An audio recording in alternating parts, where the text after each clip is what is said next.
I'm gonna go down. So when I start putting this,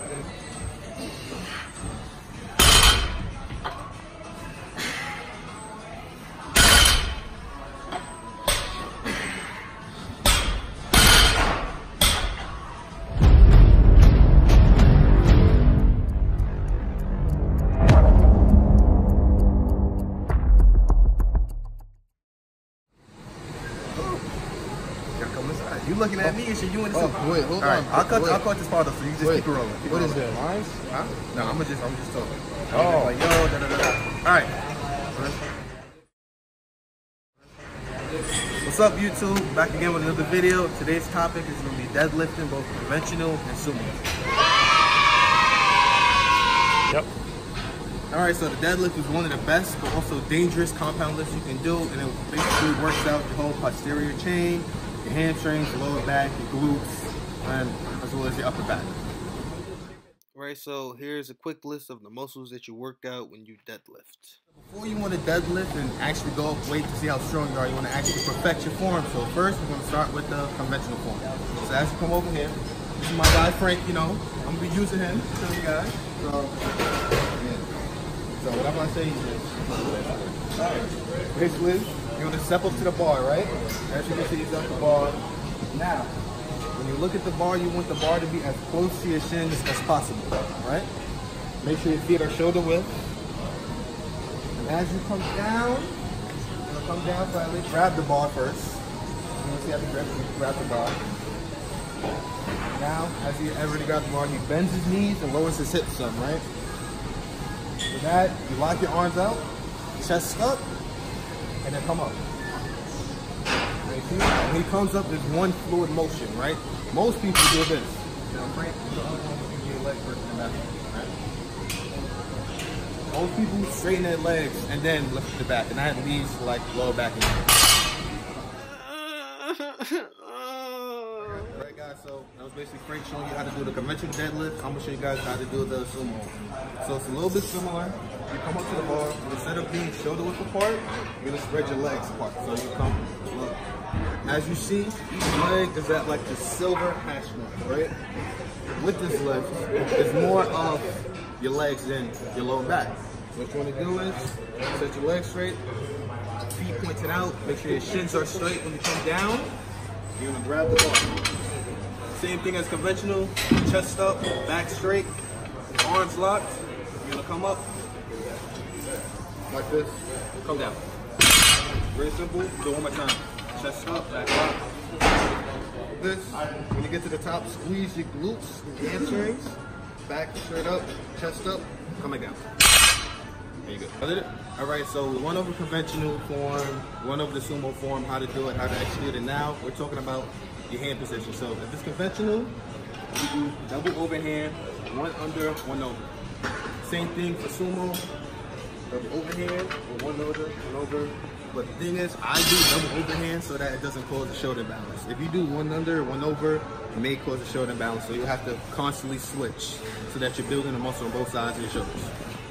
Alright guys, so now we're going to talk about the advantages of each lift as well as the disadvantages. So for the sumo deadlift, the advantages, it reduces the range of motion, it takes less pressure off the lower back, it strengthens your glutes and hips, it adds variety, so if you're tired of just doing conventional, you can switch it up to incorporate your legs more, and it allows you to work around injury. So let's say you're squatting or you're doing a back exercise and your lower back is injured. By doing sumo, it takes the weight off of your lower back and puts it more towards your legs so that you can work through injury. Now, for disadvantages of the sumo deadlift, the initial pull off the ground is a little bit harder, as well as it requires more time to set up the lift. So conventional, you can just get straight to the bar, lift up. Sumo, you have to spread your legs, make sure they're right, lower your hips, strengthen your back, and then pull up. That's it. No? Alright. Now, for the advantages of the conventional deadlift. So it's an easy setup, as I said before, just like grab and go. Just get straight to the bar, lower your hips, put it back up, straight up, lift the bar up. The initial pull off the ground is a lot easier than the sumo deadlift, so you won't struggle with the starting point. It will build more strength in the posterior chain, being that you're using more of your back, more of your glutes to actually lift the bar up, get it to the finishing point. Some disadvantages is the barbell has more distance to travel. So sumo, say you're bringing it up 3/4 of the way. Conventional, you're bringing it up the whole way. It requires more flexibility and hip mobility as well as hamstring strength. It's harder to lock out at the top. So you see, I have a video I'm gonna show you guys right after this. Me just struggling to do the lockout. And lastly, there's more stress on the lower back.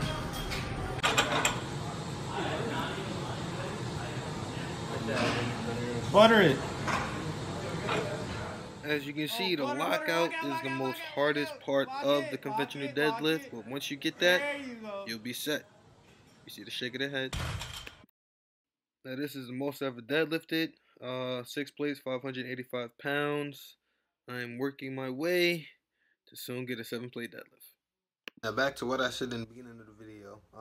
The deadlift is basically a risk and reward type of workout. So although you may find many pros to doing this deadlift, it may help with other lifts that you do, it's also cons to it as well that you got to be careful of, and make sure that before you deadlift or try to just throw weight on the bar or just try to go for a max just to impress people or because you think you're ready, you have to make sure your form, depending on if you do conventional or sumo, whichever one you choose to do, you got to make sure your form is as well as close to perfect, because you don't want to injure yourself. Now, for some of the rewards, the big and main reward is that when you deadlift, you strengthen your erector spinal muscles in your back that are basically there to help you have good posture. Not only that, but you're also working your butt, your inner thigh, your quads, your calf muscles, and basically posterior muscles within the posterior part of your body. Now, when you're holding the bar and you're going through the motions, you're also working your abdominal and your upper back muscles as well. Now, being that you're working so much muscles within one workout, it's very important to have proper form.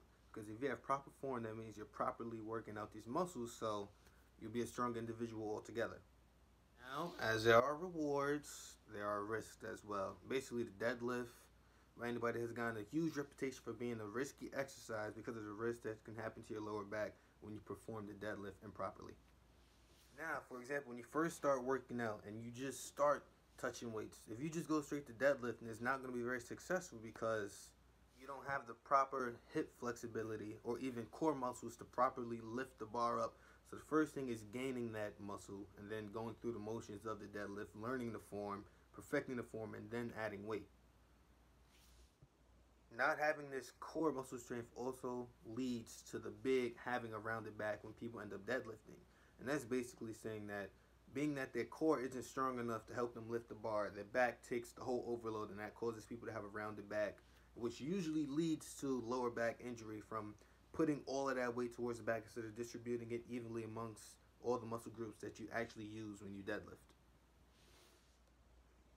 Another major risk with learning to deadlift and starting to deadlift would be trying to lift the bar up off the ground or jerking it off the ground too fast. By doing this, you're going to end up putting significant strain on your lower back, which can potentially lead to a herniated spinal disc. And you don't want that because that's going to be very painful. So to sum up everything that I just said so far, if you want to deadlift, before you deadlift, you should know that there are risks and rewards. And basically, if you do the deadlift properly, whether it's conventional or sumo, and you do it with good form and proper form, you should have nothing to worry about. So just take it slow, get the form down, then you can start adding weight. You don't want to be that person that just adds weight without having a perfected form, and then you end up hurting yourself. Like, even to this day, I've been working out, powerlifting for about 3 years, and I'm still learning to perfect my form. Just the other day, I'm still getting better at sumo. So it doesn't matter how long you worked out, you can always perfect your form, and you always want to perfect your form before you add weight to limit injuries. Like me, workout related wise, I don't think I had any injuries. None. And that's because I worry about form before I worry about weight. Leave your ego at the door. You don't want to walk in the gym and be like, all right, I'm doing 6 plates, 7 plates, and hurt yourself, because then you'll end up not looking like a smart person. Instead, you want to put that ego at the door, start with lighter weights, get your form good, and then work your way up. The better your form is, the better the results, the safer you'll feel, and the better workout you'll have. Okay guys, I didn't mention it earlier, but on my wrists, when I was deadlifting, I had wrist wraps, which are these. Basically, it helps keep the bar in your hand. So like if your grip strength is not strong enough to hold the bar and you feel your hand slipping, you can put these on. They also have chalk that you can use, or either you could do the overhand, underhand grip. But with that, you want to keep alternating so that you're building muscle on both sides, not having that imbalance. Also, I don't really wear this no more, but it's a belt. You wrap it around your core so it keeps your core tight, which eliminates the whole rounded back situation. But these are two things I use. These knee straps, sleeves, whatever you want to call them.